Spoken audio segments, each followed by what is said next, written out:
लोगोफोर खोनानो मोनदों जोंनि पलिटिकल पार्टियाव माने दा इउपिपिएल आरो बिपिएफ पार्टिनि लिडारफोरा खौसे जानोसै होननानै खौसेथ' जानोसै होननानै खोनादों नाथाय खौसेया माला जामारगोन आरो आं बे खौसे जानायनि सिगां दिनै माने जों साननो गोनां बाथ्रा कि दिनै जोंनि हारिनि गेजेराव गोबां माने लिडार ओंखारबाय गिदिर गिदिर मानसि जाबाय मोजाङै गारि मटर बायनानै सालायनो हानाय जाबाय माने जाय सिनायथिखौ मोनाखैमोन दा गोबां सिनायथिबो मोनबाय दा बेफोरनि गेजेराव जायफोरा जोंनि जाथिखौ माने गोबां गोजौआव लांनो थाखाय सिमां नुबोनानै गावनि थैखौ माने हारिनि थाखाय बावनानै हाग्रा बंग्रा 35 इयार्स स्ट्रागल जायजों दावहा नांनांगौ नांबोदोंमोन दिनै बे बिथांखौ जुदि जों एकर्ड जाखांनायनि उनावबो एफा गोबाव जुदि जोबथेनानै दोनोब्ला अब्ला बेयाव मा जाखो जेनेबा जोंनि हारिनि थाखाय गावनि जिउखौ बिराद बेसेन गोसा जोंनि जिउआ मोनथिबाय लाइफआव थांनानै थानाय समाव जों दिनै खामायो जायो लोङो थायो बिसि फिसा न'खरजों ज' थायो नाथाय माबायदि थैजानो गियो गाव गावनि फिलिंखौ न'खरनि बा गावनि असेनि फिलिंखौ बयबो मिथिखागौ माबायदि जायोना फिलिंआ माने गावनि न'खरनि मानसिया गोमायोबा बा माबा मोनसे जायोबा नाथाय जाय मानसिया दिनै हारिनि थाखाय गावनि जिउखौ जेबो सानालासे ओरैबायदि हाग्रा बंग्रा जेराव लाइट गैया जेबो गैया जोंनि आर्मि सिआरपि पुलिस जेराव नुबा बिसोरखौ गावथारनो थाखाय आदेश होनाय बेबायदि एसेबां गिदिर माने खैफोदाव गावखौ दोननानैबाबो जाथिखौ दिनै एसेब्लाबो बिराद गोजौ लेभेलाव जेखौ लाबोबाय दिनै मानो बेखौ जेलाव बा दिनै बेखौ मानो पलिटिकेलनि एंगेलजों लानानै माने जोंनि जाथिया जायजों आइडेन्टिटि मोनदों लिडारफ्रा माने इउनिटि जायालासेनो बेखौ बख'नायनि दिनै सावरायालासेनो बुङालासेनो दिनै सोरनि थाखाय जों एथ'ग्राम प्रेसाराव गोलैनानै दं हारिया मानि थाखाय एथ'ग्राम प्रेसाराव गोग्लैनानै दं जोंनाव जुदि गासिबो मोनजोब्बाय गासिबो थिगानो जाजोब्बाय गासिबो पावारानो दंजोबसै जोंनाव अब्ला दिनैबो जोंनि साननायाव माने ओरै माबाव माने जायखिजाया पार्टिखौनो होनबाय आङो जुदि जों बेखौ बहनोब्ला लाबोयोब्ला बिसोर गुबुन पार्टिजों लानानै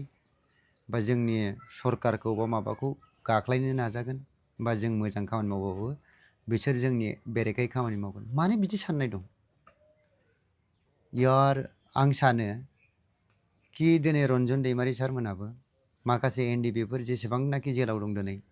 बिसोराबो मोनसे फ्रिडम थांनानै थानायनि थाखाय माने मोनसे मोन्थाय दङ दिनै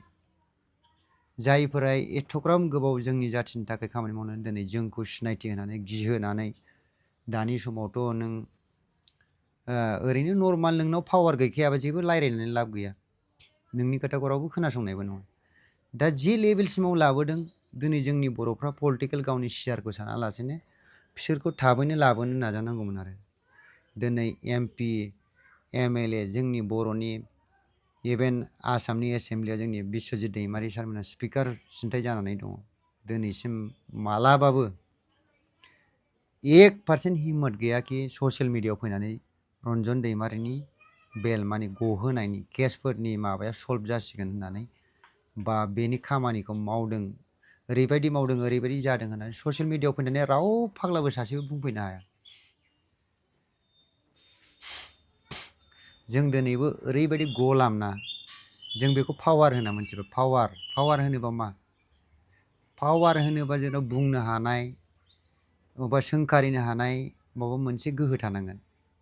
दा बे गोहोखौ जों लानो रोङाब्ला जों मारै बुंनो दिनै पार्लामेन्टआव थांनानै जोंनि एमपि सार जयन्त बसुमतारीमोन होन रुपसि एयारपर्टनि अपेनिं खालामनायनि डिमान्ड होदों अबेबा नाम सोलायनायनि डिमान्ड होदों माबा माबि बेबायदिनो खोथा हेबें जादों जोंनि हारियाव मोनसे गाराय दङबा बे गारायखौ थिग खालामगोराबा बबेबा मोनसे देहानि माबायाव थिग खालामनांगौआ एथ'ग्राम माने गोरलै नङा आरोना जों बैफोरबायदि जाय हारिनि सेक्रिफाइस खालामनानै खामानि मावबोदों बिसोरखौ जों बावनो नाङाथ'। जों जुदि बिसोरखौ बावलाङोब्ला जोंनि जाथिनि गेजेराव इउनिटि गैयाब्ला आरो बिसोरखौ सिनायनो रोङाबा जोंनाव जेबो लाब गैया। दिनै जों गाव गावनि आफादफोरनि सायाव गावजों गाव सोंखारिलायबाय थायो, बुंलायलायबाय थायो। बुंलायनाया थानांगौ जुदि जोंनि सरकारनि खामानि मावनाय बा सोरबा लिडारनि खामानि मावनाया मोजां जायाब्ला। नाथाय बैफोर मानसिफोरखौ लानानै जोंनि सोमावसारगिरिफोरनिखौ लानानै जों एथ'ग्राम पलिटिकेल खालामनांगौ दरकार गैया। नों जुदि खामानि मोजां मावदोंब्ला नोंनि पलिटिकेलाव आरामसे देरहानो हागोन। दा बेफोरखौ एथ'ग्राम टेनसन खालामनांगौ गैया। दा जोंनि हारिनि गेजेराव जों जेसेबांनाखि जेखि मोनाखै मानो डेभेलप जायाखै नङा, जादों, गोबां डेभेलपबो जाबोबाय, गोबां गोरों गोरा मानसिफोरबो उजिफोरबाय। दा मोनसेल' खमि बायदि मोनबाय थायो आंनि साननायाव आरो। दा नोंसोर आम पाब्लिकफ्रा जुदि बे भिडिअखौ नायदोंब्ला मा सानो आं बेखौ मिथिया। गाज्रि कमेन्ट्स होनांगौनि जेबो बाथ्रा गैया। आरो जोङो सासे बर' हिसाबै जों हामेशा बर'आनो लिडार जाथों, जौगाथों बेखौल' सानगोन आरोना। दिनै जोंनि इण्डियायाव दा निउसाव सोलिगासिनो दं 334 बिलियनार्स जाबाय। दा जोंनि बर'नि गेजेरावबो लिडारफ्रानो बिलियनार्स जाथों, सोरबा बिजनेसमेना बिलियनार, मालिक क्ररपति आरबपति जाथों, जोंहा बेयाव जेबो अबजेक्सन गैया। नाथाय जोंनि जाथियाव अलखदाव दोननानै माने जों गावनि पलिटिकेलखौ जोंहोनांगौ बे गोनांथि नङा आरोना। दिनै UPPL BPFआ एलायेन्सआव फैनो नागिरदों, गोरोबथा जानो नागिरदों, बेफोरथ' गोबां सिगाङावनो जानांगौमोन। दाना गाव गावनि नंखाय सार्थनि थाखाय दा जों गावखौनो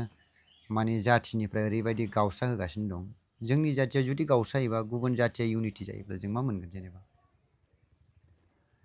बेनि थाखायनो माखासे सिङाव पलिटिकेलफोर थानो हागौ, नाथाय जेफोर जायखिजाया नोंसिनि सियारनि सिख'लायनाय मानाय बेफोरखौ बाद होनानै जोङो माने आंनि हिसाबाव आरो रन्जन दैमारि सार आरो माखासे एक्स एनडिएफनि जेसेबांनाखि क्रान्तिकारि जोंनाव सोमावसारग्राफोर दङ बिसोरखौ थाबैनो बहननांगौ होननानै आं सानो आरो। दिनै गोबाव जालांबायलै